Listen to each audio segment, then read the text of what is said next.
अस्सलाम वालेकुम। आज हम आलू की टिक्की बना रहे हैं।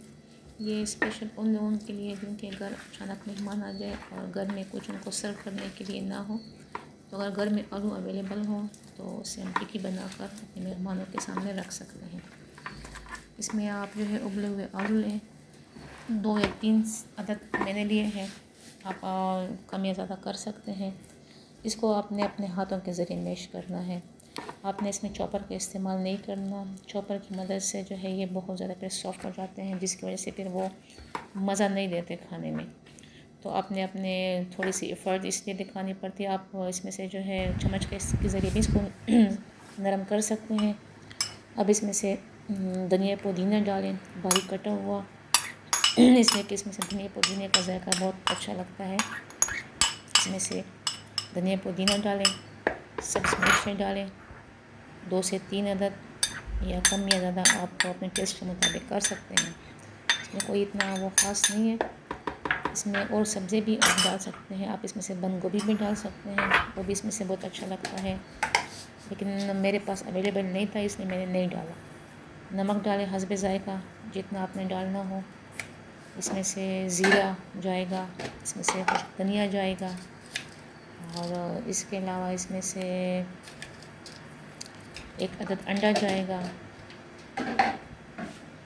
और अगर मेरी उर्दू में थोड़ा बहुत मसला आ जाए तो फिर वो मुझे माफ़ कर दीजिएगा, इसलिए कि मेरी मादरी ज़ुबान जो है वो उर्दू नहीं है।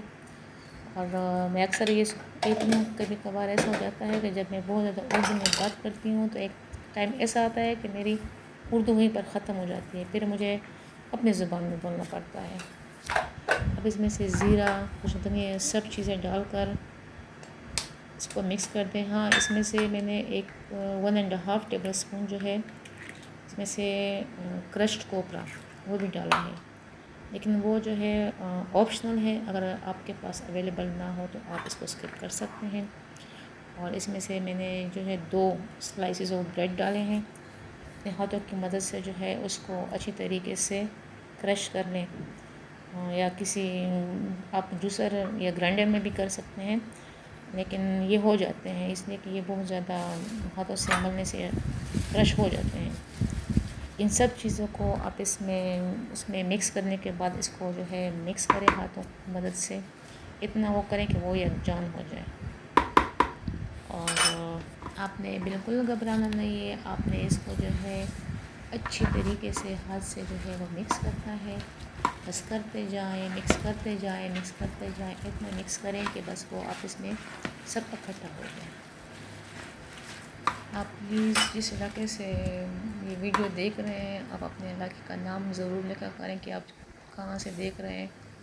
और मैं कुछ चीज़ों के बारे में पूछूंगी जिसको हम अपनी ज़ुबान में कुछ और कहते हैं, और आप अपनी ज़ुबान में शायद जो लफ्ज़ कहते हैं फिर वो भी मुझे बता दिया करें, इसलिए कि ज़ुबानें जो है वो सीखनी चाहिए मुख्तलिफ़ इलाक़ों की। अच्छा होता है और इससे जो है नॉलेज में इजाफ़ा होता है। अब जो है जिस वो मिक्सर हमने इकट्ठा किया है उसकी हमने टिक्कियाँ बनानी है। इसमें हमने कोई ऑयल वगैरह नहीं डाला। आपने सिर्फ इतना करना है कि एक बाउल में पानी लेना है, आपने उससे अपना हाथ गीला करना है, इसलिए कि फिर वो मिक्सचर जो है वो हाथ से चिपक जाता है। तो आपने अपने हाथों को गीला करके उसकी टिक्कियाँ बनानी है। टिक्कियाँ बनाने के बाद जो है आपने उसको प्लेट को भी थोड़ा सा गीला करना है, उसके ऊपर रख देना ताकि आप वो प्लेट के साथ चिपके नहीं। आपने इसी तरह सारी टिक्कियाँ जो है वो कंप्लीट कर लेनी है और रख देनी है। जितनी आपने पकानी हो आपने उतनी ही फ्राई करनी है। 2 करनी है, 4 करनी है, 5 करनी है, 6 करनी है, और जितनी बच जाए आपने उसको फ्रीज़र में रख देना है। ये जो है जब फ्रीज़ हो जाएंगे तो आप उसको किसी भी टाइम जो है वो फ्राई करेंगे। ये जो है बिल्कुल फ्रेश जायका देते हैं, उसके जायके में कोई चेंज नहीं आता, इसलिए इसमें से कोई ऐसी चीज़ है भी नहीं, और फ्रीज़र में ये जम जाते हैं फिर ख़राब नहीं होते। इस तरह आपने जो है सब की टिक्कियाँ बना लेनी है। जितनी आपको ज़रूरत हो आपने उतनी ही तैयार करनी है। मुझे बस इतनी ज़्यादा ज़रूरत ही नहीं, मैंने 5-6 सिर्फ फ्राई करने के लिए, पकाने के लिए और आप लोगों को दिखाने के लिए तैयार की है। बाकी जो मेरे पास बच गई थी मैंने उसको फ्रीज़र में रख दिया था ताकि जब मुझे दोबारा ज़रूरत पड़े तो मैं उसको फ्राई कर सकूँ। मुझे जो है ये कोई कबाब या आलू की टिक्कियाँ खाने के लिए मुझे इसके साथ चटनी बहुत अच्छी लगती है, तो इसलिए मैंने पुदीने की चटनी भी इसमें साथ ही बनाई है। हम इसको पश्तो में लंगरई बोलते हैं। अब मुझे पता नहीं कि आप लोग अपनी ज़ुबान में से क्या बोलते हैं। मैंने इस लंगड़ी में धनिया, पुदीना ये डाला है। मैं जो है चटनी में मिर्ची नहीं डालती, इसलिए कि मुझे मिर्च खाने से थोड़ी सी तकलीफ़ होती है। मैं मिर्च का इस्तेमाल बहुत कम करती हूँ। इसमें मैंने लहसुन डाला है और इसके में थोड़ा सा चेंज लाने के लिए मैंने इसमें से 2 अदद जो है वो खीरे के भी वो स्लाइसेस डाले हैं, ताकि उसका थोड़ा सा फ्लेवर आ जाए। और जब मैंने उसमें से डाले हैं तो जब मैं ये इसको कूट रही थी तो काफ़ी छींटे पड़ रही थी। असल में ये पहली वीडियो है जो मैं वॉइस ओवर कर रही हूँ, उसमें से मुझसे काफ़ी गलतियाँ हो सकती हैं, इसलिए कि मुझे इतना ख़ास तो नहीं आता। अगर किसी को आता है तो प्लीज़ मुझे कमेंट में ज़रूर बता दिया करें। मुझे अभी कुछ इतना ख़ास तजुर्बा नहीं है। सब मैंने सारी चीज़ें जो है वो लंगड़ी में डाल दी हैं। मैं इन सबको एक साथ ही डालकर जो है इसमें से कूटती हूँ। बस फिर बहुत जल्दी कूट जाती हैं और आसानी रह जाती है, कोई चीज़ मुझसे भूलती भी नहीं है। आप बस इसको टुक टुक करके जो है इसको नरम कर दें, सब जो है वो बस नरम हो जाए। फिर जो है आपने इसमें से दही मिलाना है और फिर आपका जो है रायता, आप इसे कहें या चटनी कहें, ये तैयार होती है। आपको जो है टुक टुक टुक की आवाज़ तो शायद सुनाई देती होगी या नहीं देती होगी, लेकिन इसकी आवाज़ जो है काफ़ी तेज़ होती है और इसमें से चटनी बड़ी ज़बरदस्त बनती है। मैं जूसर या ब्लेंडर का इस्तेमाल बिल्कुल नहीं करती चटनी बनाने में। जब भी बनाती हूँ इसी चीज़ में बनाती हूँ। मुझे इसका उर्दू में नाम बिल्कुल नहीं आता कि इसको क्या कहते हैं। चलिए जी, बस मेरी जो है वो तकरीबन चटनी कम्प्लीट हो चुकी है। अब इसमें हम दही शामिल करेंगे। जितना मुझे इसमें से शामिल करना होगा मैं इसमें से शामिल कर लूँगी और बाकी दही को जो है मैं फ्रिज में वापस रख दूँगी, इसलिए कि मुझे अभी टिक्कियाँ भी फ्राई करनी है उसके लिए भी। और यहाँ पर गर्मी बहुत ज़्यादा पड़ रही है, तो गर्मी की वजह से कोशिश करती हूँ कि बस काम जल्दी जल्दी हो जाए। अभी तो मैंने पंखा भी लगाया है, स्लो सा लगाया है, लेकिन जब चूल्हा जलेगा तो फिर पंखा नहीं जला सकूँगी। चलो जी, मेरी चटनी तैयार हो गई है।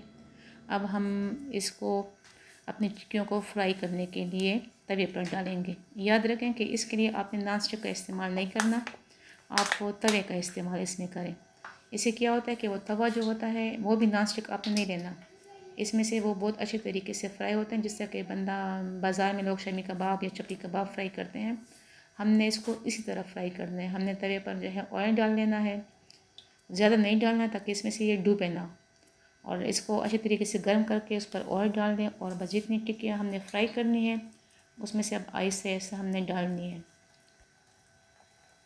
अब मैं इसमें आहिस्ते ऐसा डाल रही हूँ, ऐसा ना हो कि तेज़ में डालने से छींटे पड़ जाएँ। बस अपने ख्याल ज़रूर रखा करे, कभी कभार बंदा तेज़ी में होता है, जल्दी में होता है, इसको पता नहीं चलता, वो छींटे अक्सर जो है फिर ऊपर उड़ जाते हैं।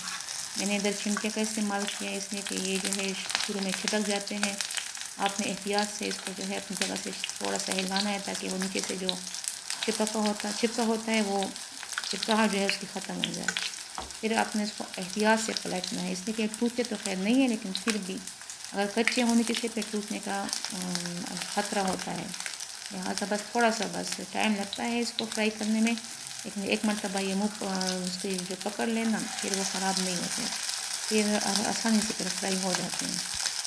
बस आप जब भी घर में बनाएं आलू की टिक्कियाँ तो इस तरीके से बनाएं, ये बनाने में बहुत आसानी से बन भी जाते हैं और बजट फ्रेंडली भी है। इसमें से खर्चा बहुत इतना कम आता है, इसलिए कि इसमें से आलू का इस्तेमाल होता है और बाकी घर की चीज़ें कोई ऐसी कोई मुश्किल या महंगी चीज़ें नहीं है, या इसमें गोश्त का इस्तेमाल भी नहीं होता। कोई करना चाहे तो शमी कबाब फिर बन जाते हैं, तो सिर्फ हम आलू की टिक्कियाँ बना रहे हैं, इसलिए बजट फ्रेंडली है। इसको एक मरतबा ज़रूर ट्राई करें, इसका जायका बड़ा ज़बरदस्त होता है। आप इसमें जो है टमाटर का इस्तेमाल भी कर सकते हैं अपनी मर्ज़ी के मुताबिक, लेकिन ये है कि फिर उसमें वो टमाटर को अगर फ्रिज में रखें तो फिर वो ख़राब हो जाते हैं, इसलिए मैंने इसमें टमाटर और प्याज का इस्तेमाल नहीं किया। इसलिए कि हमारे यहाँ लाइट ज़्यादा जलती है तो जाती है, तो हमें जो है फिर थोड़ा सा ख्याल रखना पड़ता है, कोई ऐसी चीज़ फ्रीज़र में ना रखें जो फ्रिज में रखने से जो है या कुछ दिन गुजरने के बाद जो फिर वो ख़राब हो जाए। माशाल्लाह बस टिक्कियाँ फ्राई हो रही है इंशाल्लाह, बस सारी फ्राई हो चुकी हैं, तकरीबन ब्राउन हो चुकी है। बस मैंने इसको प्लेट में सर्व कर दिया है और मज़ेदार टिक्कियाँ तैयार हैं। अपने मेहमानों के साथ सामने जो है वो पेश करें, सर्व करें और मुझे अपनी दुआओं में याद रखें। ख़ुद भी खुश रहें, दूसरों को भी खुश रहने दें और टेंशन ना लिया करें। बस जितना हो सके अल्लाह का शुक्र अदा करें, वो मेहरबान है, रहमान है, रहीम है, वो सबकी सुनने वाला है। अल्लाह सबको खुश रखें। लाइक करें, शेयर करें और सब्सक्राइब करें।